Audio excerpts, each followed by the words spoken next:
과연 이재명 대표가 검찰 수사를 제대로 뭐 받을 수 있을지 이거 하나 걱정이 되는 거 하나고요. 두 번째는 앞서 이제 댓글에도 나왔습니다만은 지난번 9일 조사에서는 이제 진술 누락을 이유로 해가지고 피의자 신문 조서에 서명 날인을 거부했지 않습니까? 이거는 어찌 보면 이제 당연한 피고인의 권리이기도 하죠.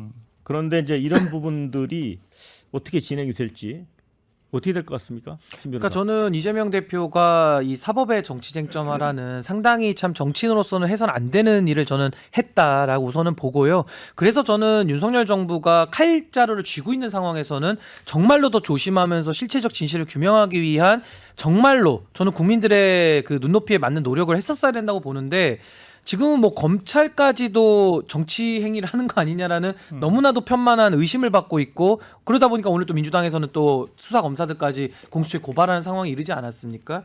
그렇기 때문에 아무튼 참 이 부분에 대해서는 이재명 대표의 사법의 정치 쟁점화를 저는 비판하지 않을 수는 없고요. 무엇보다도 지금 현 정부, 그러니까 윤석열 정부가 칼자루를 진 상황에서 이 수사를 제대로 못하고 있다는 것도 저는 비판받아 이건 마땅하다라고 봅니다. 다만 이건 법률적인 차원에서 이재명 대표가 본인이 지금 피의자고요. 이 검찰에서 조서를 작성하고 서명하고 안 하고는 이재명 대표가 결정하는 거예요. 그리고 일어서서 나온다고 해도 이거는 뭐 위법도 아니고 당연히 이것은 피의자가 시민의 한 사람으로서 보장받아야 될 권리이기 때문에 이거는 뭐 문제 삼을 부분은 아니다. 근데 이재명 대표가 수사에 성실하게 협조했다라고 볼지 여부는 좀 국민들이 그렇게 동의는 안 하실 것 같습니다. 근데 제가 이제 납득하기 어려웠던 게 이런 거예요. 그러니까 이재명 대표가 혼자 가서 조사받은 게 아니잖아요. 옆에 보니까 서 있는 분이 2%에도 자주 나왔던 왜 박균택 변호사가 서 계시잖아요.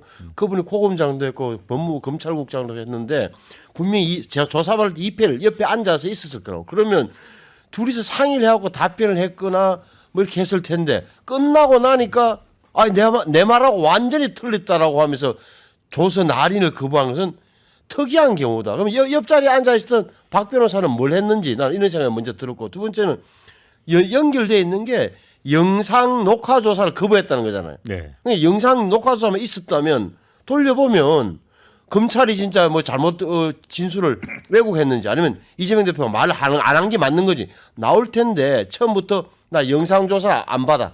그러니까 녹화하지 마세요라고 해버리고 뒤에는 조사 다 받고 나서 변호인 입회하에 그것도 아주 고검장 출신 형사 전문가 비피 하나에 조사받은 다음에 나 내 말하고 틀려서 조사 날이 안 할게라고 하면 이게 말이 되는 소린가?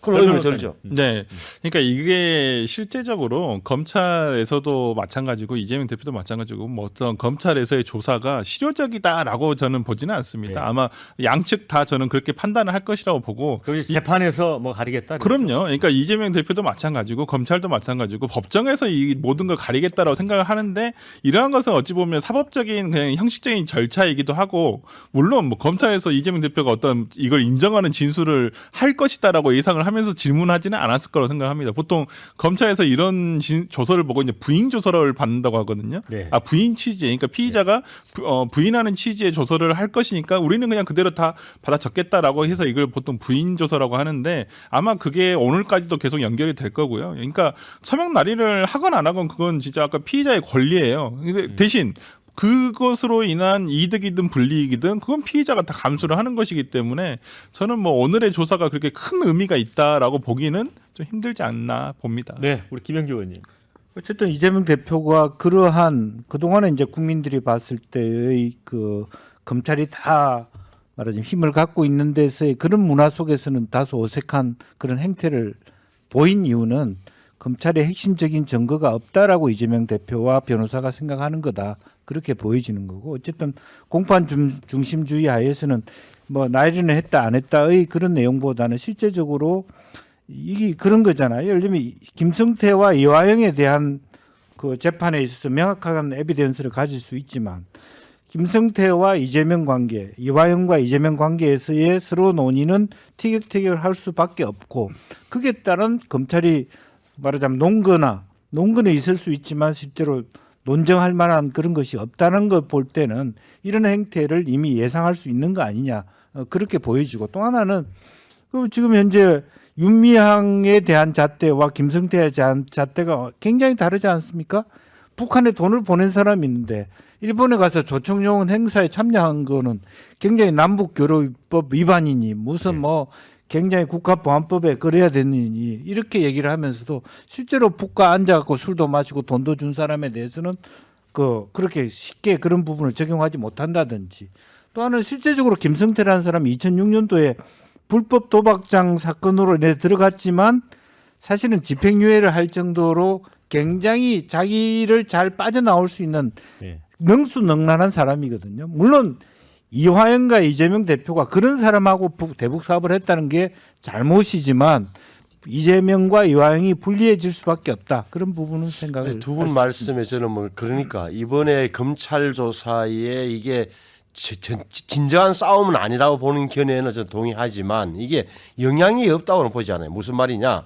자, 피의자 날인이 없으면은 증거를 못 쓰죠. 자, 인정한다 하더라도 이게 왜 문제가 되느냐? 영장 발부, 그러니까 다시 말하면 체포 동의안 이후에 판사 앞에 섰을 때 그것까지 염두에 둔 정치적 행동이란 말이에요. 왜? 날인을 안 했기 때문에 판사가 볼 때도 이거는 뭐라 그럴까? 영장을 발부할 가능성을 조금이라도 줄이는 효과를 가져오는 거예요. 축소시키는 그 가능성을. 그런 의미에서 굉장히 고단수의 지금 어떻게 보면 기술을 부리고 있는 거다. 저는 그게 고단수로 보는 게 아니라 검사들의 기술이 낮다고 보는 거죠.